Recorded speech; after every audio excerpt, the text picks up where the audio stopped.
가운데 문을 좀 닫아주시기 바랍니다. 오늘 사무엘상 22장 말씀을 가지고 아둘람 굴의 다윗과 사울의 학살이라는 제목으로 말씀 전하도록 하겠습니다. 한번 따라합시다. 아둘람 굴의 다윗과 사울의 학살. 자, 지난주 우리가 사무엘상 21장 말씀을 나눴는데 여러분 기억나시나요? 이 다윗이 이제 도망을 치게 되는데 그래서 어디로 갔습니까? 성전으로 갔죠. 그래서 아히멜렉에게 거짓말을 했어요. 그래서 먹을 것을 받고 그리고 칼도 챙기고 나와서 그리고 어디로 갔습니까? 블레셋으로 갔죠. 이 사울과 블레셋 이런 그 대적하는 관계에서 블레셋에 가면 자기가 안전하리라고 생각했는데 자기를 알아보는 사람들이 있었습니다. 사울은 천천히요, 다윗은 만만이라고 하는 그 노래를 기억하는 그런 신하들, 자기 정체가 드러나고 이래서 어떻게 했나요? 미친 척을 하게 되고 침을 흘리고 이러면서 간신히 목숨을 구한 그런 내용을 우리가 살펴보았습니다. 오늘은 이제 그리고 나서 다윗이 어디로 왔냐면 이제 유대 땅으로 되돌아오게 되는데 뒤에 일어난 일들을 가지고 우리가 한번 더 귀한 교훈을 얻고자 합니다. 두 가지 사건이 있는데요. 첫 번째는 다윗이 아둘람 굴로 도망했다는 것입니다. 한번 따라합시다. 다윗이 아둘람 굴로 도망했다. 자, 1절 상반절을 보세요. 1절에 보니까 그러므로 다윗이 그곳을 떠나 아둘람 굴로 도망하며 그랬습니다. 미친 척을 해가지고 그래가지고 다윗이 이제 유대 땅으로 돌아왔는데 그가 찾아간 곳은 바로 아둘람 굴이었습니다. 자, 블레셋에 있는 게 하나님 뜻이 아니라고 생각했어요. 그래서 그가 다시 돌아오게 됩니다. 자, 이 아둘람 굴이라고 하는 데는 그 유다 광야에 있는 바위산이에요. 바위산. 근데 거기에 구멍이 이렇게 뚫려서 그런 동굴들이 많이 있었습니다. 워낙 산 지세가 험하고 그리고 동굴이 많아서 이 도망자들이 숨어 있기에는 안성맞춤인 그런 곳이었어요. 여러분이 다윗의 입장이라고 한번 생각을 해보세요. 미친 척하고 간신히 목숨을 구해서 지금 굴 속에 들어와 앉았습니다.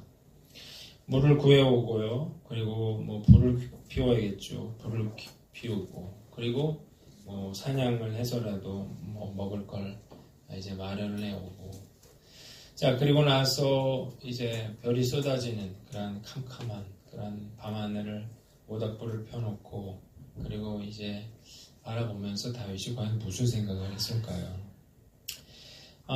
예전에 그런 삶들이 주마등같이 흘러갔을 겁니다.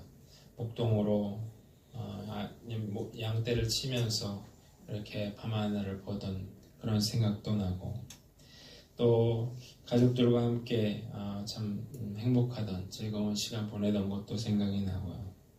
어느 날 사무엘이 찾아와서 자기에게 왕으로 기름 부음 부어주는 그런 생각도 나고 블레셋과의 전쟁에 아버지 심부름을 하러 갔다가 거기서 골리앗과 싸우게 되고 그래서 골리앗과 승리하게 되는 그래서 일약 영웅으로 떠오르게 되는 그런 일들도 생각이 나고 그리고 이제 전쟁에서 이제 연전연승을 하죠. 개선할 때 여인들이 불렀던 노래도 생각나고 그리고 마침내 왕의 사위가 되어서 많은 사람들의 축복 속에 결혼을 하게 되는 그런 장면들이 생각이 났을 거예요. 자, 그런데 지금 시세가 어떻게 됐나요? 지금 언제 누가 자기를 죽일지 모르는 그런 두려움 속에 있고 그리고 어떻게든 살아보려고 하다가 이 블레셋으로 갔다가 미친 척하고 침을 흘리고 정말 다윗에게는 치욕적인 그런 실수를 저지르고 거짓말을 하고 그리고 이제 그 아둘람의 굴 속에 숨어 있는 거죠. 참 신세가 처량한 그런 상황이 됐어요. 어쩌다 이렇게 됐을까? 여러분들이 만약 이런 상황이라면 어떨까요? 아무 희망도 없고 이 죽음의 두려움을 느끼고 있는 상황에서 차라리 사는 것보다 죽는 게 낫다 이렇게 생각하지 않을까요? 자, 우리가 생각해 보려고 하는 건 뭐냐면 그러면 하나님이 왜 다윗을 이런 아둘람 굴로 인도하셨는가? 왜 이곳으로 인도했는가 하는 것입니다. 몇 가지 이유가 있어요. 다윗이 뭐 이러저러한 사건을 통해서 이 아둘람 굴까지 오게 됐는데 넘겨주세요. 넘겨준 데는 몇 가지 이유가 있는데 이게 우연히 일어난 일이 아니었다는 것입니다. 첫 번째로 그 이유가 뭐냐? 첫 번째 이유는 철저하게 하나님만 의지하도록 하기 위해서였습니다. 자, 다윗이요, 이 아둘람 굴에서 비로소 철저하게 하나님을 의지하는 사람이 됐어요. 그 이유는 뭐냐면 정말로 의지할 게 아무것도 없어요. 누구에게 부탁을 할 수도 없고 도와달라고 할 수도 없고 아무런 도움도 받을 수 없는 그런 외로운 상황이 되었습니다. 자, 비로소 다윗이 어떤 인간적인 행동이라든지 그런 것들을 할 수 없게 됐고요. 그래서 이 아둘람 굴 속에서 정말로 하나님만 의지하고 하나님만 바라볼 수 있는 그런 상황이 되었다는 것입니다. 하나님이 우리를 때로 이런 아둘람 굴과 같은 데다가 이렇게 가둬두실 때가 있습니다. 꼼짝 갈 수 없도록 그렇게 아무 도움도 어디에다 의지할 수도 없는 그런 상황에 우리를 두실 때가 있는데요. 하나님이 이렇게 하시는 이유가 뭐예요? 조금만 의지할 때가 있으면 우리는 자꾸 인간적인 행동을 하기 때문에 그래요. 그래서 하나님이 완전 낮추시는 거죠. 완전 그렇게 하나님만 바라보도록 그렇게 가둬 놓으시는 것입니다. 여러분들 중에 내가 지금 아둘람 굴에 갇힌 것 같은 그런 상황 가운데 있는 분들이 있습니까? 그렇다면 이 자리가 어쨌든 내가 원했든 원치 않았든 하나님이 예비하신 자리라는 사실을 깨달으시기를 바랍니다.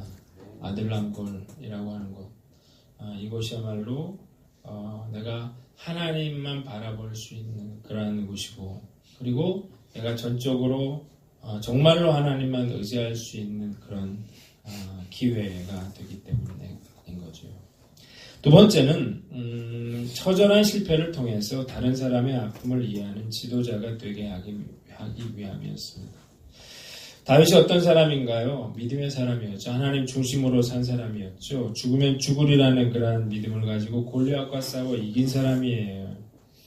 자, 골리앗과 싸울 때 뭐라고 했어요? 너는 칼과 단창으로 나아오지만 나는 만군의 하나님 여호와 이름으로 너에게 나아간다고 했어요. 이런 사람이 생명의 위협 앞에서 거짓말을 하고 인간적인 방법을 사용했습니다. 이게 우리 지난주에 봤죠. 아히멜렉에게 거짓말을 했는데 그게 어떤 결과로 돌아왔는가가 22절에 나와 있습니다. 22절 한번 볼까요? 사울이 여호와의 제사장들 죽인 일을 다윗에게 알리매 다윗이 아비아델에게 이르되 그날에 에돔 사람 도액이 거기 있기로 그가 반드시 사울에게 말할 줄 내가 아노라. 내 아버지의 집에 모든 사람 죽은 것이 나의 탓이로다. 아비아달이 찾아와서 뭐라고 했어요? 사울이 아히멜렉뿐만 아니라 85명의 제사장들을 죽였다. 거기 있는 사람들을 학살했다고 이야기를 했습니다. 다윗이 이야기를 듣고 뭘 알았어요? 그 자리에 도액이 있었다는 걸 알았어요. 그리고 뭐라고 합니까? 이 모든 일은 다 내 탓이다. 그런 이야기를 하는 것이죠. 그냥 내가 잘못돼서 내가 고통받는 건 참을 수 있겠어요. 근데 내가 실수를 해서 다른 사람이 고통받는 것, 정말 다윗의 이런 성정을 가진 사람으로는 참 고통스러운 그런 상황이겠죠. 자, 하나님이 그런데 왜 이런 실패의 자리에 그를 두셨는가? 이런 실패의 경험이 지도자로서 그런 큰 유익을 가져다 주었기 때문입니다. 첫 번째 유익은 뭐냐면 고통받는 사람들을 이해할 수 있게 되었습니다. 자, 다윗이 정말 믿음의 사람이었지만 실수를 했어요. 그래서 다른 사람에게 폐를 끼치게 됐습니다. 이건 정말 그가 원치 않은 일이었지만 이래서 비로소 다윗은 실수하는 사람을 이해하게 되는 거죠. 정말 좀 부족한 사람들의 마음을 헤아리게 되는 거예요. 여러분, 이런 경험이 없이는요 절대로 다른 사람이 이해 잘 못해요. 왜 저렇게 하지? 그렇게 되는 거예요. 나 같으면 안 그럴 텐데 그런 생각을 하게 되는 것이죠. 이유는 실패해본 경험이 없기 때문인데요. 여러분, 베드로를 보세요. 예수님이 십자가에 달리기 전에 내가 나를 3번 부인할 거라고 했잖아요. 그랬더니 베드로가 뭐라 그랬어? 나는 내 목숨을 걸고 내가 주님을 따르겠습니다. 그리고 뭐라 그랬어? 이 사람들은 다 예수님을 부인해도 버려도 나는 예수님 버리지 않습니다. 이렇게 호언장담했잖아요. 그러다가 예수님 끌려가시고 불자다가 예수님을 3번이나 모른다고 부인하고 그리고 통곡을 하는 그런 뼈저린 뼈아픈 실수를 하게 되는데 이후에는요 그런 변화됐죠. 그 이유는 뼈저린 그러한 실패를 경험해 보았기 때문입니다. 자, 다윗도 마찬가지예요. 이런 실패가 있었기 때문에 다른 사람들의 마음을 또 부족한 사람들의 심정을 상황을 이해할 수 있게 되었다는 것입니다.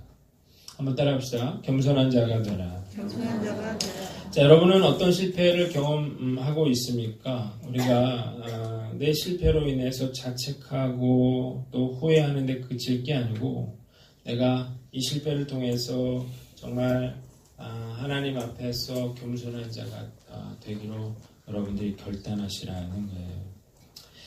자, 하나님이 왜 나를 낮추시는가요? 하나님이 왜 나를 아둘람 굴에 두셨는가요? 그 이유는 이 실패를 통해서 너 자신을 돌아보라는 거예요. 이 실패를 통해서 다른 사람을 헤아릴 줄 아는 사람이 되라는 거예요. 이 실패를 통해서 겸손함을 배우라는 거예요. 오늘 우리가 다른 사람의 실수도 용납해 줄 수 있는 그런 큰 믿음의 사람 되시기를 바랍니다. 세 번째는 가장 중요한 이유인데요. 이 다윗으로 하여금 왕이 될 준비를 시키기 위해서였습니다.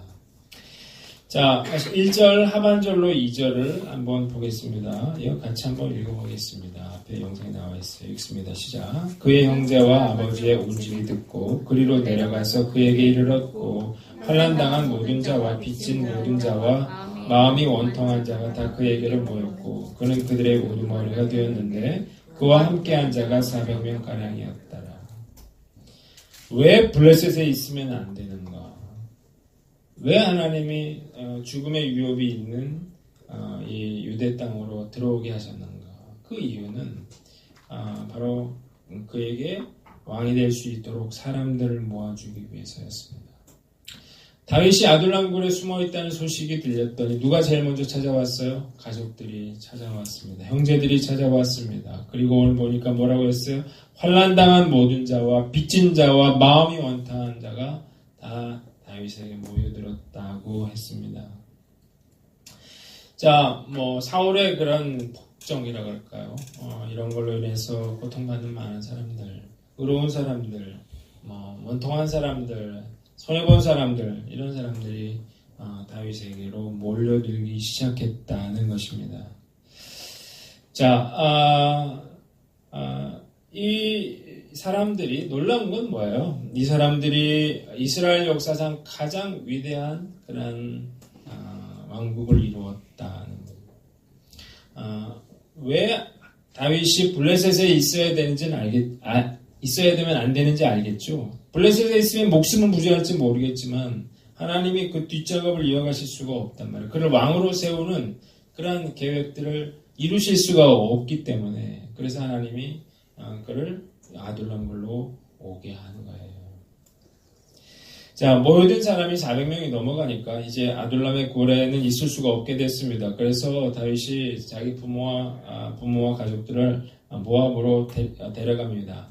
모압으로 데려간 이유는 다윗의 외조모가 증조 할머니가 이 룻이 모압 출신이었기 때문인 것 같아요. 3절로 4절을 보니까 자, 모압 왕에게 뭐라고 했어요? 하나님이 나를 위하여서 어떻게 하실지를 내가 알기까지 나의 부모가 당신들과 함께 있기를 청하나이다.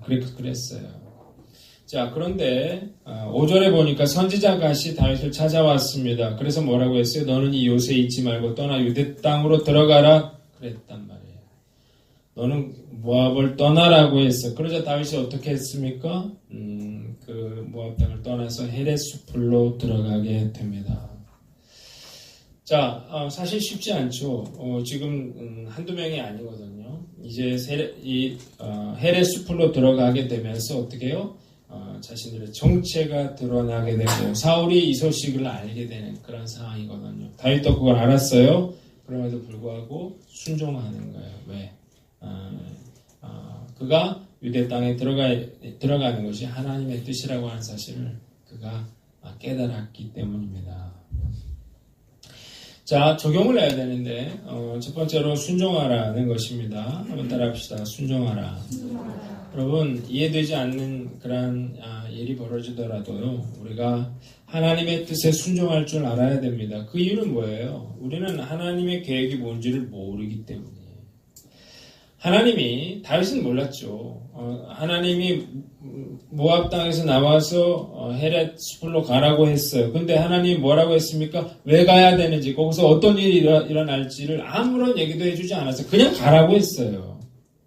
자, 하나님이 이렇게 하시거든요. 왜 우리를 아둘람 굴에 두시는지 우리는 몰라요.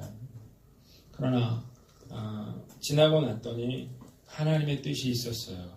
위대한 그런 왕국을 하나님 만드시기 위해서는 사람들이 필요했고요. 그 사람들을 모으시기 위해서 다윗을 아둘람으로 가게 하신 거예요. 자, 중요한 건 다윗이 이해가 됐든 안 됐든 하나님께 순종하기로 결단하는 것입니다. 자기가 뭘 하는 게 아니에요, 여러분. 여러분이 뭐 사업합니까? 여러분들이 뭐 자식을 여러분들 마음대로 하나요? 여러분들의 인생 여러분들의 뜻대로 살아가나요?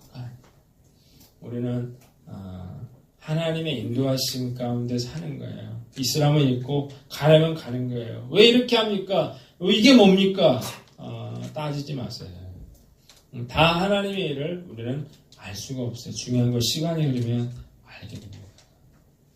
자, 우리가 뭐가 이런가? 왜 이렇게 해야 되느냐를 묻지 말고 우리가 이것이 하나님의 뜻인가를 물으세요. 그리고 그것이 하나님의 뜻이라는 확신이 있거든. 다윗처럼 순종하는 저와 여러분들 되시기를 주님의 이름으로 축원합니다. 두 번째는 아둘람과 같은 교회가 되지 않은 것입니다. 한번 따라합시다. 아둘람과 같은 교회가 되자. 아둘람과 같은 교회가 되자. 자, 다윗은 자기도 참 원통하고 힘든 그런 상황인데 원통한 자들, 빚진 자들, 또 억울한 사람들이 찾아왔을 때 그들을 받아줍니다. 참 대단한 것 같아요. 그러면서 어떻게 해요? 사람들이 모이기 시작했죠. 저는 이걸 보면서 교회라는 곳이 이런 곳이 되어야겠구나 그런 생각을 해봤습니다. 여러분, 성공한 사람만 다닐 수 있는 교회가 되면 안 돼요. 많이 배운 사람, 지식이 많은 사람, 학력이 높은 사람만 다니는 교회가 되어서는 안 됩니다. 건강한 사람만 다니는 교회가 되면 안 돼요. 잘 사는 사람만 다니는 교회가 되어서는 안 됩니다. 저는 교회라고 하는 것은 정말 억울한 사람, 아픈 사람, 힘든 사람, 이혼한 사람, 뭐 여러 가지 각종 문제가 있는 사람들이 모이는 곳이 교회라는 생각을 해봅니다. 교회는 이렇게 세상에서 오갈 데 없는 그런 가련하고 상처 입은 그런 사람들의 벗이 되고 또 품이 되어주는 곳이어야 한다는 생각을 해보는 거죠. 제가 그 교회를 개척할 적에 그런 기도를 했어요. 하나님, 잃어버린 영혼들을 우리 교회에 보내주시고 또 상처받은 영혼들, 고통받은 영혼들을 보내주세요. 그런 기도를 했어요. 제가 그런 기도를 했던 이유는 뭐냐면 그게 예수의 마음이기 때문이에요. 예수님이 잃은 양을 구원하러 오셨잖아요. 예수님은 가난한 자, 병든 자들과 늘 함께 있었어요. 또 그들을 도우셨다고요. 그러니까 저는 이런 정말 그들에게 품이 되어주는 교회, 또 소망이 되어주는 그런 교회가 된다면 그곳에 예수님이 함께 해주실 줄 믿습니다. 우리가 입으로만 예수님 이곳에 오십시오 이런다고 예수님 오시는 게 아니에요. 겉으로만 화려한 교회, 정말 좋아 보이는 교회, 그런 교회, 그런 교회가 좋은 교회는 아니라는 거예요. 자, 우리 교회가 이런 철학을 가지고 이런 생각, 정말 어려운 사람들에게 품이 되어주는 그런 이런 철학이 변질되지 않는 교회가 되시기를 주님의 이름으로 축원합니다. 세 번째는 고난을 감수하라는 거예요. 한번 따라합시다. 고난을 감수하라. 여러분 이렇게 원통한 자, 억울한 자, 빚진 자들 이런 사람들이 모여서 뭘 했을까요? 싸웠을 거예요. 이런 사람들과 함께 생활하는 게 절대 쉬운 게 아니에요. 함께 산다는 것, 뭐 한두 번은 가능하겠지. 이렇게 억울한 사람들하고 같이 살을 부비면서 함께 산다는 건 참 쉬운 일이 아니었습니다. 뿐만 아니라 다윗을 따라왔다고 하는 건 곧 뭘 의미해요? 목숨을 걸었다는 걸 말하는 거예요. 지금 사울이 지금 눈이 시퍼래가지고 지금 다윗을 죽이려고 그러는데 그 나머지 사람들은 어떻게 되겠어요? 뭘 우리가 알 수 있냐면 이런 고난을 감수한 사람들이 결국 어떻게 되는 거예요? 위대한 하나님의 나라를 이루게 되는 거예요. 놀라운 다윗이 왕이 될 때 이 사람들이 그런 새 왕국을 열어가는 그런 주역이 되는 것입니다. 뭘 보여줍니까? 우리가 영광을 얻기 위해서는 고난을 감수해야 되는 것입니다. 이런 마음을 가지고 이렇게 교회를 이끌어간다고 하는 건 절대 쉬운 일이 아닐 거예요. 우리는 예수님처럼 살아간다고 하는 것이 현실이잖아요. 그래서 절대 쉽지 않을 거예요. 우리가 그런 교회가 되기 위해서는 뭐도 감수해야 한다? 고난도 감수해야 한다는 것입니다.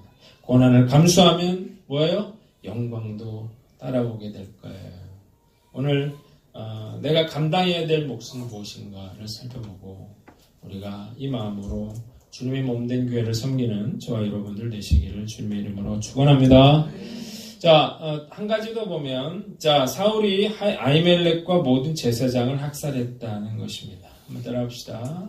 사울이 아히멜렉과 모든 제사장을 학살했다. 성경에서 참 나오는 여러 가지 이야기 중에서 참 끔찍하고 잔혹한 그런 이야기가 오늘 본문에 나와 있어요. 6절을 보세요. 6절. 사울이 다윗과 그와 함께 있는 사람들이 나타났다함을 들으니라. 그때 사울이 기부가 높은 곳에서 손에 단창을 들고 에셀나무 아래에 앉았고 모든 신하들은 그의 곁에 섰더니 다윗이 헤레스풀에 나타났다는 이야기를 듣고 깜짝 놀랐는데요. 정말 사울을 화나게 한 건 뭐냐면 다윗이 혼자가 아니었더라는 거죠. 실체가 드러나고 있는 거죠. 그러면서 사울의 불안감은 뭐 최고조에 이르면서 이것이 분노로 터지기 시작한 거예요. 그래서 이 신하들을 모아놓고 이제 신하들을 질책을 하고 책망을 합니다. 7절 보세요. 너희 베냐민 사람들아 들으라. 이새의 아들이 너희에게 각기 밭과 포도원을 주며 너희를 천부장 백부장을 삼겠느냐. 자, 이 사울왕은 자기가 베냐민 지파잖아요. 그러니까 신하들을 다 베냐민 사람들을 모아놓고 뭐라고 했어요? 다윗이 왕이 되면 과연 너희를 천부장 백부장 시켜주겠느냐, 포도원을 주겠느냐, 그렇게 이야기를 하면서 그들의 어떤 이기적인 집단적인 이기심을 자극하고 있는 거죠. 내가 다 공모해서 다윗을 고발하는 자가 하나도 없다는 거예요. 자, 그러자 9절로 10절을 보세요. 그때 에돔 사람 도액이 사울의 신하 중에 섰더니 이 사람 누구예요? 다윗이 아히멜렉에게 그 떡을 달라고 할 때 그 자리에 있던 목자장, 사울의 목자장이었거든요. 이 사람이 거기에 있다가 뭐라고 했어요? 내가 다윗이 아히멜렉을 만난 걸 봤는데 10절 아히멜렉이 그를 위해서 여호와께 묻고 그에게 음식도 주고 블레셋 사람들의 골리앗에 칼도 주더이다. 자, 이 꼭지가 돌아왔죠. 그래가지고 어떻게 했어요? 당장에 다 불러들이라고 했어요. 그래서 아히멜렉과 85명의 제사장들이 이제 소환됐어요. 그리고 아히멜렉을 앞에 세워놓고 취조를 하는 거예요. 13절 보세요. 내가 어찌하여 이세 아들과 공모하여 나를 대적하여 그에게 떡과 칼을 주고 그를 위해서 하나님께 물어서 그에게 오늘이라도 매복하였다가 나를 치게 하려 하였느냐. 상상할 수 없는 이야기를 하는 거예요.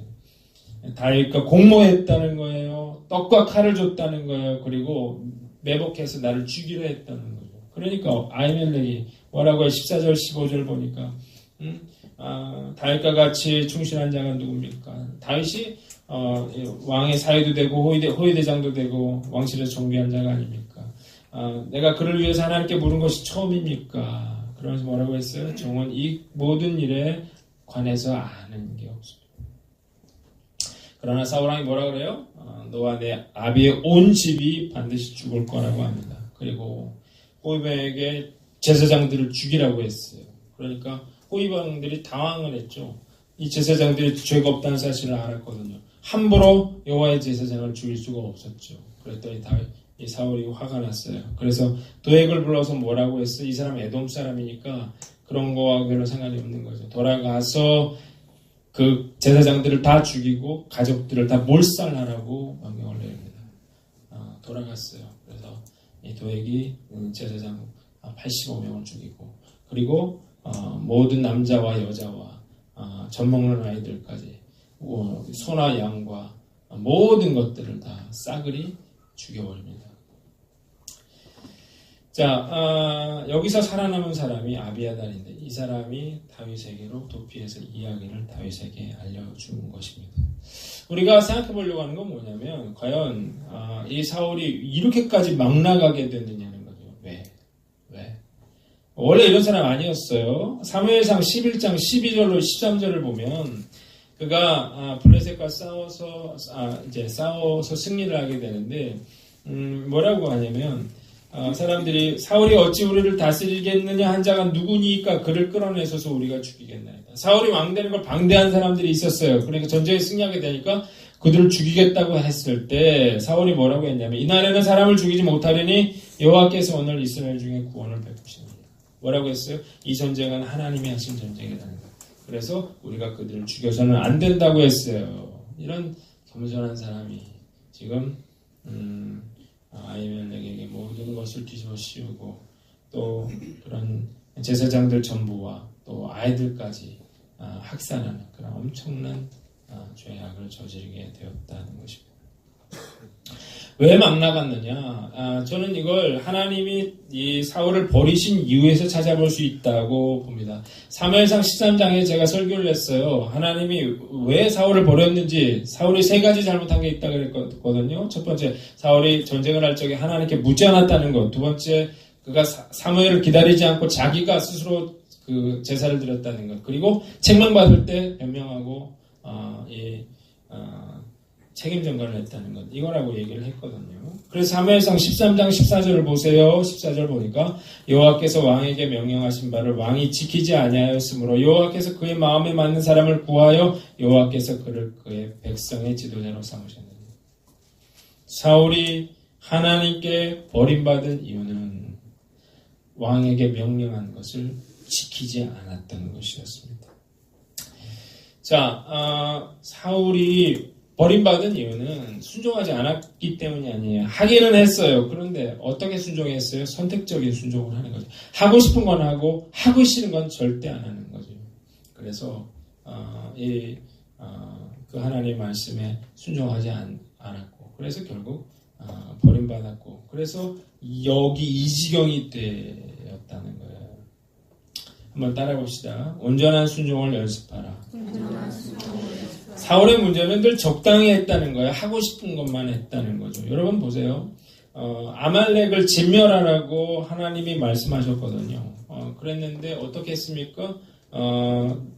진멸하지 않았어요. 아말렉 왕을 살려주고 또 좋은 것들을 남겼다고요. 그래서 책망을 했죠. 왜 안 했느냐? 그랬더니 뭐라고 했어요? 이것들 하나님께 제사하려고 안 했다. 그렇게 말을 했거든요.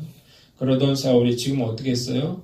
아말렉은 진멸하지 않던 사울이 지금 그의 백성 아히멜렉과 제사장 그리고 젖먹이들까지 소나 양까지 진멸하는 것을 보게 됩니다.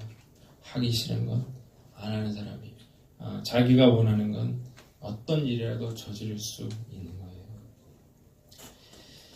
자, 여러분 적당히라고 하는 말, 이 순종이라고 하는 것에서는 말이 안 되는 거죠. 철저하게 하는 거예요. 부분적인 순종도 순종입니까? 아니에요. 부분적인 순종은 불순종이죠. 하나님이 그를 왕위에서 내리실 수밖에 없는 건 뭐냐면 하나님의 일을 하기 위해서 이 사울을 세웠는데 사울이 자기 제멋대로 한단 말이에요. 그러니까 결국 그를 왕위에서 내리실 수밖에 없는 거예요. 적당히 하면 되지 않습니다. 부분적인 순종은 순종이 아니에요. 가장 나쁜 건 선택적인 순종이죠. 내가 하고 싶은 건 하고 하기 싫은 건 하지 않는 것. 그게 바로 가장 나쁜 불순종이에요. 사울이 잘못했던 건 여기에 있는 거죠. 하고 싶은 건 하고 하기 싫은 건 하지 않았다는 그것이 결국 이런 죄로까지 이어졌다는 사실을 깨닫고 온전한 우리가 마음 자세를 이렇게 갖는 거예요. 적당히 하겠다 이러니까 안 되는 거고요.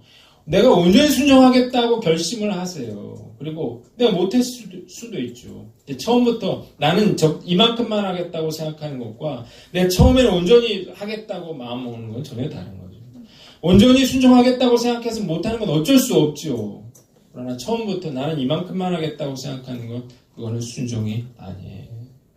내가 지금 불순종하고 있는 것은 무엇인가를 돌아보고 온전한 순종을 연습하는 저와 여러분들 되시기를 주님의 이름으로 축원합니다. 두 번째는 회개하고 돌이키라는 거예요. 따라합시다. 회개하고 돌이켜라.